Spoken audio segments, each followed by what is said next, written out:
Friends, ನಮಸ್ತೆ. Welcome back to my channel. ನಾನು ಇವತ್ತು ನಿಮ್ಮೆಲ್ಲರಿಗೋಸ್ಕರ ಒಂದು ಆಲೂ ಮಟರ್ ಕರಿ ಮತ್ತು ಒಂದು ಮಹಾರಾಷ್ಟ್ರೀಯನ್ ಸ್ಟೈಲ್ ಚಪಾತಿ ಮಾಡೋ ಅಂಥ ಸಣ್ಣ ಒಂದು ವಿಡಿಯೋ ಮಾಡ್ಕೊಬಂದಿದ್ದೀನಿ. ಸೊ ಬನ್ನಿ ಫ್ರೆಂಡ್ಸ್, ನೀವು ಎಲ್ಲರೂ ನನ್ನ ವಿಡಿಯೋ ನೋಡಿ. ನಾವಿಲ್ಲಿ ಪಾಲಕ್ ಸೊಪ್ಪನ್ನ ಬಾಯ್ಲ್ ಮಾಡಿ ಅದನ್ನ ಕ್ಯೂರಿ ಮಾಡಿಕೊಂಡು ಆ ಪೇಸ್ಟನ್ನು ನಾವು ಗೋಧಿ ಹಿಟ್ಟು ಜೊತೆ ಹಾಕ್ಕೊಂಡು ಕಲಿಸ್ಕೋಬೇಕು. ಇಲ್ಲೊಂದು ಸ್ವಲ್ಪ ಗೋಧಿ ಹಿಟ್ಟಿಗೆ ಉಪ್ಪು ಹಾಕ್ತಾಯಿದ್ದೀನಿ. ಸೊ ಮಾಡಿರೋ ಅಂಥ ಪೇಸ್ಟ್ನ ಈಗ ಗೋಧಿ ಹಿಟ್ಟಿಗೆ ಹಾಕಿ ಕ್ಲೀನಾಗಿ ಅದನ್ನು ಬಾಯ್ಲ್ ಮಾಡಿ ಕಲಿಸ್ಕೋಬೇಕು. ಮಟರ್ ಮಾಡೋದಕ್ಕೆ ನಾವಿಲ್ಲಿ ಕೊತ್ತಂಬರಿ ಸೊಪ್ಪು ಮತ್ತು ಬಟಾಣಿ, ಬಾಯ್ಲ್ಡ್ ಆಗಿರೋ ಆಲೂಗೆಡ್ಡೆ, ಶುಂಠಿ, ಹಸಿಮೆಣ್ಸಿನ್ಕಾಯಿ ಮತ್ತು ಇಲ್ಲಿ ಒಣಮೆಣ್ಸಿನ್ಕಾಯಿ ಮತ್ತು ಹಸಿಮೆಣ್ಸಿನ್ಕಾಯಿನ ಚಿಕ್ಕದಾಗಿ ಕಟ್ ಮಾಡಿರೋವಂಥದ್ದು. ಇದು ಬಂದು ಸ್ವಲ್ಪ ತೆಂಗಿನಕಾಯಿ, ಕರಿಬೇವು ಸೊಪ್ಪು ಮತ್ತು ಈರುಳ್ಳಿ, ಟೊಮ್ಯಾಟೊ ಇಷ್ಟು ತೊಗೊಂಡಿದ್ದೀವಿ. ಈರುಳ್ಳಿ ಮಾತ್ರ ನಾವು ಹಾಕೋಲ್ಲ. ಈರುಳ್ಳಿ ಲಾಸ್ಟಲ್ಲಿ ಹೇಗೆ ಯೂಸ್ ಮಾಡ್ತೀವಿ ಅಂತ ಹೇಳ್ತೀನಿ. ಮತ್ತು 2 ಮಸಾಲ ಗ್ರೇವಿಗೋಸ್ಕರ 2 ಟೊಮ್ಯಾಟೊ. ಆಲೂ ಬನ್ನಿ ಈಗ ಮಾಡೋಣ. ಇಷ್ಟು ಐಟಮ್ಸ್ಗಳು ನಮಗೆ ಆಲೂ ಮಟರ್ ಗ್ರೇವಿಗೆ ಬೇಕು. ಸೊ ನೋಡ್ಬೋದು ಫ್ರೆಂಡ್ಸ್, ಇಷ್ಟು ಐಟಮ್ಸ್ಗಳು ನಮಗೆ ಆಲೂ ಮಟರ್ ಗ್ರೇವಿಗೆ ಬೇಕಾಗಿರುವಂಥದ್ದು. ನಾವಿಲ್ಲಿ ತೆಂಗಿನಕಾಯಿನ ತುಂಬ ಸ್ಮೂತ್ ಪೇಸ್ಟಾಗಿ ಗ್ರೈಂಡ್ ಮಾಡ್ಕೋಬೇಕು ನೀರು ಹಾಕಿ. ಸೊ ಅದೇ ಥರ ಈಗ ನಾನು ಮಾಡ್ಕೊತಾ ಇದ್ದೀನಿ. ಫೈನ್ ಪೇಸ್ಟ್ನ ನೀರು ಹಾಕಿ ಮಾಡ್ಕೊತಾ ಇದ್ದೀನಿ. ಆದಮೇಲೆ ಅದಕ್ಕೆ ನಾವು ಒಂದು ಸ್ವಲ್ಪ ಕೊತ್ತಂಬರಿ ಸೊಪ್ಪು ಹಾಕ್ಕೋಬೇಕು. ಆಮೇಲೆ ನಾವು ಒಂದು ಸ್ವಲ್ಪ ಅದಕ್ಕೆ ಹಸಿಮೆಣ್ಸಿನ್ಕಾಯಿ ಮತ್ತು ಶುಂಠಿ ಎಲ್ಲ ಇಟ್ಕೊಂಡಿದ್ವಲ್ಲ ಅದನ್ನೆಲ್ಲ ಹಾಕಬೇಕು. ಹಾಕಿದ್ಮೇಲೆ ಟೊಮ್ಯಾಟೊ ಇರುತ್ತಲ್ಲ ವೀಕ್ಷಕರೇ, ಆ ಟೊಮ್ಯಾಟೊನೂ ಸಹ ನಾವು ಅದನ್ನು ಕಟ್ ಮಾಡಿ ಜಾರ್ಗೆ ಹಾಕ್ಕೋಬೇಕು. ಮಾಡ್ಕೊಂಡ್ಮೇಲೆ ಸ್ಮೂತ್ ಮಿಲ್ಕಿ ಪೇಸ್ಟ್ ಥರ ಅದನ್ನು ನಾವು ಪೇಸ್ಟ್ ಮಾಡ್ಕೋಬೇಕು. ಮಾಡಿಕೊಂಡು ನಾವಿಲ್ಲಿ ಸ್ಟವ್ ಆನ್ ಮಾಡ್ಕೋಬೇಕು. ಸ್ಟವ್ ಆನ್ ಮಾಡಿದ್ಮೇಲೆ ನಂದಿಲ್ಲೊಂದು ಕಡಾಯಿ ಇದೆ, ನನ್ನ ಫೇವ್ರೇಟ್ ಕಡಾಯಿ. ಆ ಕಡಾಯಿನ ನಾನಿಲ್ಲಿ ಇಟ್ಕೋತಾ ಇದ್ದೀನಿ. ಏನಕ್ಕೆ ಫೇವ್ರೇಟ್ ಅಂದರೆ ಇದರಲ್ಲಿ ಯಾವುದೇ ಡಿಶ್ ಮಾಡಿದ್ರೂ ಸಹ ತುಂಬ ಅಲ್ಟಿಮೇಟ್ ಟೇಸ್ಟ್ ಇರುತ್ತೆ. ಒಗ್ಗರಣೆಗೆ ಸ್ವಲ್ಪ ಎಣ್ಣೆ,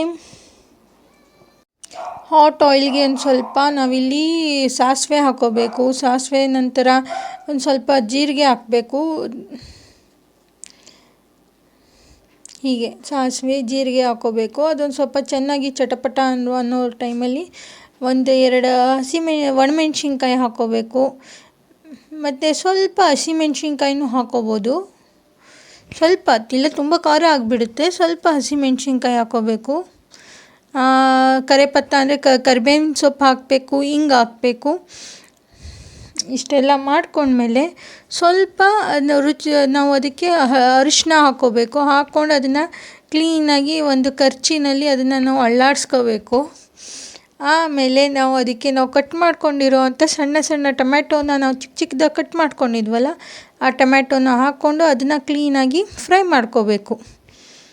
ಈಗ ನೀವು ನೋಡ್ಬೋದು ಅದು ಈಗ ಹೇಗೆ ಫ್ರೈ ಆಗ್ತಿದೆ ಅಂತ. ಅದು ಫುಲ್ ನೈಸ್ ಆಗಬೇಕು, ಅಷ್ಟು ಫ್ರೈ ಮಾಡ್ಕೋಬೇಕು. ಅದಾದಮೇಲೆ ನಾವು ಮಸಾಲ ರೆಡಿ ಮಾಡ್ಕೊಂಡಿದ್ವಲ್ಲ, ತೆಂಗಿನಕಾಯಿ, ಟೊಮ್ಯಾಟೊ ಎಲ್ಲ ಹಾಕಿ ಆ ಮಸಾಲಾನ ಇದ್ರ ಜೊತೆಲಿ ಕ್ಲೀನಾಗಿ ನಾವು ಬೆರೆಸ್ಕೋಬೇಕು. ಇದಕ್ಕೆ ಹಾಕಿ ಆ ಹಸಿ ವಾಸನೆ ಹೋಗೋ ತನಕ ಸ್ವಲ್ಪ ಶಾಲೋ ಫ್ರೈ ಮಾಡಬೇಕು. ಶಾಲೋ ಫ್ರೈ ಮಾಡಿದ ನಂತರ ನಾವು ಅದಕ್ಕೆ ಒಂದು ಸ್ವಲ್ಪ ನೀರು ಆ್ಯಡ್ ಮಾಡ್ಕೋಬೇಕು. ನಾನಿಲ್ಲಿ ಜಾರಲ್ಲಿ ಇದ್ದಂಥ ನೀರನ್ನೇ ಆ್ಯಡ್ ಮಾಡ್ಕೊಂಡಿದ್ದೀನಿ. ಸೊ ಇಲ್ಲಿ ಬಟಾಣಿನ ನಾವು ಒಗ್ಗರಣೆಗೆಲ್ಲ ಫ್ರೈ ಮಾಡೋ ಅವಶ್ಯಕತೆ ಇಲ್ಲ. ಬಟಾಣಿ ತುಂಬ ಎಳೆ ಬಟಾಣಿ ಆಗಿರೋದ್ರಿಂದ ನಾವೀಗ ಈ ಬಾಯ್ಲಿಂಗ್ ಕನ್ಸಿಸ್ಟೆನ್ಸಿ ಇರುತ್ತಲ್ಲ, ಸೊ ಈ ಬಾಯ್ಲಿಂಗ್ ಇದಕ್ಕೇ ಅದನ್ನು ಗ್ರೇವಿಗೇ ಬಟಾಣಿ ಹಾಕ್ಕೋಬೋದು. ಹಾಕ್ಕೊಂಡು ಅದನ್ನು ಒಂದು ಸ್ವಲ್ಪ ಅಳ್ಳಾಡಿಸ್ಬೇಕು. ಆಮೇಲೆ ಅದಕ್ಕೆ ಅದು ಒಂದು ಸ್ವಲ್ಪ 1-2 ಕುದಿ ಬಂದಮೇಲೆ ಈ ವೀಕ್ಷಕರು ಈ ಅಜ್ವೈನ್ ಇರುತ್ತಲ್ಲ, ಸೊ ಅಜ್ವೈನ ಕ್ಲೀನಾಗಿ ನಾವು ಕೈಯಲ್ಲೇ ಅದನ್ನು ಸ್ಮ್ಯಾಶ್ ಮಾಡಿ ಅದನ್ನು ಹಾಕಬೇಕು. ಅಜ್ವೈನ್ ಹಾಕೋದ್ರಿಂದ ಏನು ಉಪಯೋಗ ಅಂದರೆ, ಕೆಲವ್ರಿಗೆ ಆಲೂಗೆಡ್ಡೆ ಒಂದು ಸ್ವಲ್ಪ ಗ್ಯಾಸ್ಟ್ರಿಕ್ಕು ಆ ಥರದ್ದೆಲ್ಲ ಪ್ರಾಬ್ಲಮ್ ಇರುತ್ತೆ. ಸೊ ನಾವು ಅಜ್ವೈನ್ ಹಾಕಿದ್ರೆ ಅವ್ರಿಗೆ ಆ ರೀತಿ ಪ್ರಾಬ್ಲಮ್ ಆಗೋಲ್ಲ. ನಾವು ಯಾವುದೇ ಆಲೂಗೆಡ್ಡೆ ಡಿಶ್ ಮಾಡಿದ್ರೆ ಅದಕ್ಕೊಂದು ಸ್ವಲ್ಪ ಅಜ್ವೈನ್ ಹಾಕಿದ್ರೆ ಸೊ ಆಲೂಗೆಡ್ಡೆಯಿಂದ ಗ್ಯಾಸ್ಟ್ರಿಕ್ ಬರುತ್ತೆ ಅನ್ನೋರಿಗೆ ಅದು ಪ್ರಾಬ್ಲಮ್ ಆಗೋಲ್ಲ. ಸೊ ಈಗ ನಾನಿಲ್ಲಿ ಬಾಯ್ಲ್ ಮಾಡಿ ಕ್ಯೂಬ್ಸಾಗಿ ಕಟ್ ಮಾಡ್ಕೊಂಡಿರೋ ಅಂತಹ ಆಲೂಗೆಡ್ಡೆ ಹಾಕ್ತಾಯಿದ್ದೀನಿ. ಸೊ ಈಗ ನೀವು ನೋಡ್ಬೋದು ವೀಕ್ಷಕರೇ, ಆಲೂಗೆಡ್ಡೆ ಅದು ಹಾಕಿದ್ಮೇಲೆ ಅದು ಎಷ್ಟು ಚೆಂದ ಕಾಣಿಸ್ತಿದೆ ನೋಡೋದಕ್ಕೆ ಅಂತ. ಸೊ ನೋಡೋದಕ್ಕೆ ಇಷ್ಟು ಟೇಸ್ಟಿಯಾಗಿದೆ ಅಂದರೆ, ಕಲರ್ಫುಲ್ ಆಗಿದೆ, ತಿನ್ನೋದಕ್ಕೂ ಇನ್ನೂ ಸೂಪರಾಗಿರುತ್ತೆ. ಸೊ ನೀವು ಮಾಡಿ ಮನೆಯಲ್ಲಿ. ಇದನ್ನು ವೀಕ್ಷಕರೇ, ನನ್ನ ವೀಡಿಯೋಸ್ಗಳು ಹೇಗೆ ಬರ್ತಿದೆ, ನಾನು ಮೊದಲು ಡ್ರಾಯಿಂಗ್ ಪೇಂಟಿಂಗ್ ಮಾಡ್ತಿದ್ದೆ. ಸೊ ಒಂದು 2-3 ಕುಕ್ಕಿಂಗ್ ವೀಡಿಯೋ ಸಹ ಮಾಡಿದ್ದೀನಿ. ಹೇಗಿದೆ ಅಂತ ದಯವಿಟ್ಟು ನನಗೆ ಕಮೆಂಟ್ ಸೆಕ್ಷನಲ್ಲಿ ತಿಳಿಸಿ. ಸೊ ಈಗ ನಮ್ಮ ಗ್ರೇವಿ ಯಾವ ರೀತಿ ಆಗಿದೆ ಅಂತ ನೋಡಿ. ಸೊ ನಮ್ಮ ಆಲೂ ಮಟರ್ ಗ್ರೇವಿ ಈಗ ಆಲ್ಮೋಸ್ಟ್ ರೆಡಿ ಆಗಿದೆ.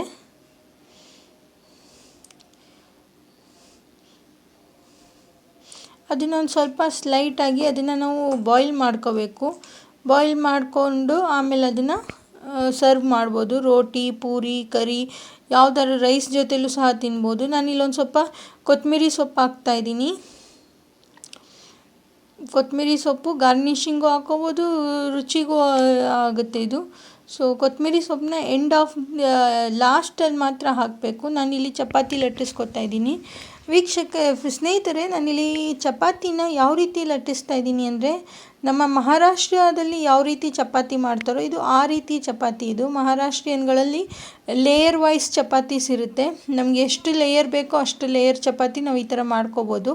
ಸೊ ನನಗೀಗ ಜಸ್ಟ್ ಒಂದು 2 ಲೇಯರ್ ಚಪಾತಿ ಸಾಕಾಗಿತ್ತು. ಸೊ ಈ ಥರ ಮಾಡ್ಕೋಬೋದು. ಚಪಾತಿ ಮಾಡೋದ್ರಲ್ಲೂ ಸಹ ತುಂಬ ವಿಧಾನ ಇದೆ. ಕೆಲವರು ಫೋಲ್ಡ್ ಮಾಡ್ತಾರೆ, ಕೆಲವರು ಟ್ರಯಾಂಗಲಲ್ಲಿ ಮಾಡ್ತಾರೆ, ಕೆಲವರು ರೌಂಡ್ ಚಪಾತಿ ಮಾಡ್ತಾರೆ, ಕೆಲವರು ಲಚ್ಚಾ ಪರಾಟ ಅಂದ್ಕೊಂಡು ಲೇಯರ್ಸ್ ಆಗೆಲ್ಲ ಇರುತ್ತೆ. ಸೊ ಆ ರೀತಿ ಎಲ್ಲ ಮಾಡ್ಕೋತಾರೆ. ಸೊ ನಾನು ಆಲ್ಮೋಸ್ಟ್ ಯಾವಾಗಲೂ ಮಾಡೋದು ನಾನು layer wise Maharashtrian chapati. So ನೀವು ಒಂದ್ಸರಿ ಇದನ್ನು ಟ್ರೈ ಮಾಡಿ, ತುಂಬ ಚೆನ್ನಾಗಿರುತ್ತೆ. ಇದು ಲೇಯರ್ ವೈಸ್ ಬರುತ್ತೆ. ನಾವು ಇದನ್ನು ಮಾಡಬೇಕಾದ್ರೂ ಸಹ ನೀವು ನೋಡ್ಬೋದು, ಯಾವಾಗ ನಾವು ಇದನ್ನು ತವಾನಲ್ಲಿ ಮಾಡ್ತೀವೋ ಆವಾಗಲೂ ಸಹ ಇದು ಒಂದೊಂದು ಲೇಯರ್ ಓಪನ್ ಆಗುತ್ತೆ. ಸೊ ನಮಗೆ ಎಷ್ಟು ಲೇಯರ್ ಬೇಕೋ ಅಷ್ಟು ಲೇಯರ್ ಸಹ ನಾವು ಇದರಲ್ಲಿ ಮಾಡ್ಕೋಬೋದು. ಜಸ್ಟ್ ನಾನೀಗ 2 ಲೇಯರ್ ಮಾಡ್ತಾಯಿದ್ದೀನಿ. ಬೇಕಾದ್ರೆ ನಾವು ಮಧ್ಯದಲ್ಲಿ ಇದಕ್ಕೆ ಪನ್ನೀರು, ಮೂಲಿ ಏನಾದ್ರು ಪರಾಠ ಟೈಪ್ ಸಹ ಮಾಡ್ಕೊಂಡು ಇದಕ್ಕೆ ಫಿಲ್ಲಿಂಗ್ ಮಾಡ್ಕೋಬೋದು. ಸೊ ನೋಡ್ಬೋದು ವೀಕ್ಷಕರೇ, ಇದು ಡಬಲ್ ಲೇಯರ್ ಚಪಾತಿ ಇದು. ಸೊ ನೀವು ಇದನ್ನು ಮಾಡಿಲ್ಲ ಅಂದರೆ ಒನ್ಸ್ ಟ್ರೈ ಮಾಡಿ, ನಿಮಗೆ ಖಂಡಿತವಾಗ್ಲೂ ಇದು ಇಷ್ಟ ಆಗುತ್ತೆ. ಸೊ ಇಲ್ಲಿ ನಮ್ಮ ಚಪಾತಿ ತವ ರೆಡಿ ಆಗಿದೆ, ಬಿಸಿಯಾಗಿತ್ತು. ಸೊ ನಾವೀಗ ಅದನ್ನು ಯಾವ ರೀತಿ ಮಾಡ್ಕೋತಾ ಇದ್ದೀವಿ ಅನ್ನೋದು ನೋಡ್ಬೋದು. ಸ್ವಲ್ಪ ಎಣ್ಣೆ ಮತ್ತು ಈ ರೀತಿ ಚಪಾತಿ ಮಾಡಿದ್ರೆ ಅದು ತುಂಬ ರುಮಾಲಿ ರೋಟಿ ಟೈಪು ತುಂಬ ಸಣ್ಣಗೆ ಬರುತ್ತೆ, ತೆಳುವಾಗಿರುತ್ತೆ, ತಿನ್ನೋದಕ್ಕೂ ಸಹ ಚೆನ್ನಾಗಿರುತ್ತೆ. ದಪ್ಪ ಇರೋಲ್ಲ, ಆ ಥರ ಎಲ್ಲ ಏನೂ ಬರೋಲ್ಲ ಈ ರೀತಿ ಮಾಡಿದ್ರೆ. ಸೊ ನೀವು ನೋಡ್ಬೋದು ವೀಕ್ಷಕರೇ ಯಾವ ರೀತಿ ನಮ್ಮ ಚಪಾತಿ ಆಗ್ತಾಯಿದೆ ಅಂತ.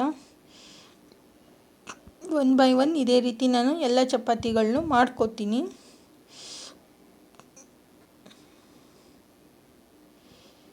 ಇದು ನಾನು ಪಾಲಕ್ ಸೊಪ್ಪನ್ನ ಬಾಯ್ಲ್ ಮಾಡಿ ಮಿಕ್ಸಿಲಿ ಪೇಸ್ಟ್ ಮಾಡಿ ಹಿಟ್ಟಿನ ಜೊತೆಲಿ ನಾನು ಇದನ್ನು ಹಾಕ್ಕೊಂಡಿದ್ದೆ. ಮಿಕ್ಸ್ ಮಾಡಿ ಹಿಟ್ಟನ್ನ ಕಲಸಿದ್ದಿದ್ದು. ಸೊ ಈಗ ನೋಡ್ಬೋದು ಯಾವ ರೀತಿ ಈ ಥರ ಲೇಯರ್ಸ್ಗಳು ಓಪನ್ ಆಗುತ್ತೆ. ಸೊ ಇದು ತುಂಬ ತೆಳುವಾಗಿ ಬರುತ್ತೆ ಈ ಚಪಾತಿ. ಸೊ ಇದನ್ನು ನೀವು ಒಂದ್ಸರಿ ಟ್ರೈ ಮಾಡಿ. ಈ ಥರ ಚಪಾತಿನೂ ಸಹ ತುಂಬ ಚೆನ್ನಾಗಿರುತ್ತೆ, ತಿನ್ನೋದಕ್ಕೆ ಒಂದು ಅಲ್ಟಿಮೇಟ್ ಟೇಸ್ಟ್ ಇರುತ್ತೆ ಇದು. ಸೊ ಇದೇ ರೀತಿ ವೀಕ್ಷಕರೇ ನಾನು ಎಲ್ಲ ಚಪಾತಿಗಳನ್ನೂ ಕ್ಲೀನಾಗಿ ಮಾಡ್ಕೋತೀನಿ. ಚಪಾತಿ ಮಾಡೋದ್ರಲ್ಲೂ ಸಹ ತುಂಬ ವಿಧಾನಗಳಿದ್ದಾವೆ. ನೀವು ಯಾವ ರೀತಿ ವಿಧಾನದಲ್ಲಿ ಚಪಾತಿ ಮಾಡ್ತೀರಾ ಎಂದು ದಯವಿಟ್ಟು ನನಗೆ ಕಮೆಂಟ್ ಸೆಕ್ಷನಲ್ಲಿ ತಿಳಿಸ್ಕೊಡಿ. ಮತ್ತು ನಾನು ಈಗ ನೋಡಿ ಯಾವ ರೀತಿ ಅದು ಲೇಯರ್ ಓಪನ್ ಆಗುತ್ತೆ. ಸೊ ಈ ರೀತಿ ಲೇಯರ್ಸ್ಗಳು ಓಪನ್ ಆಗುತ್ತೆ ನಮ್ಮ ಚಪಾತಿನಲ್ಲಿ.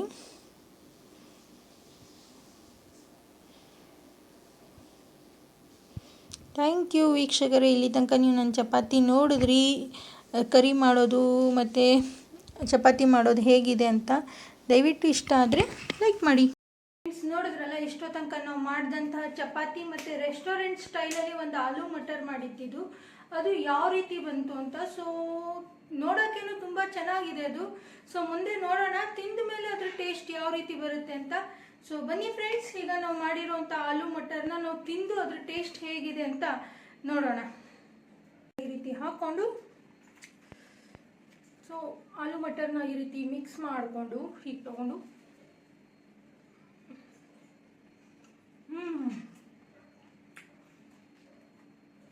ಸೂಪರಾಗಿ ಬಂದಿದೆ. ಸೊ ನೀವು ಸಹ ಮನೆಯಲ್ಲಿ ಇದನ್ನು ಟ್ರೈ ಮಾಡ್ಬೋದು, ತುಂಬ ಟೇಸ್ಟ್ ಇದೆ.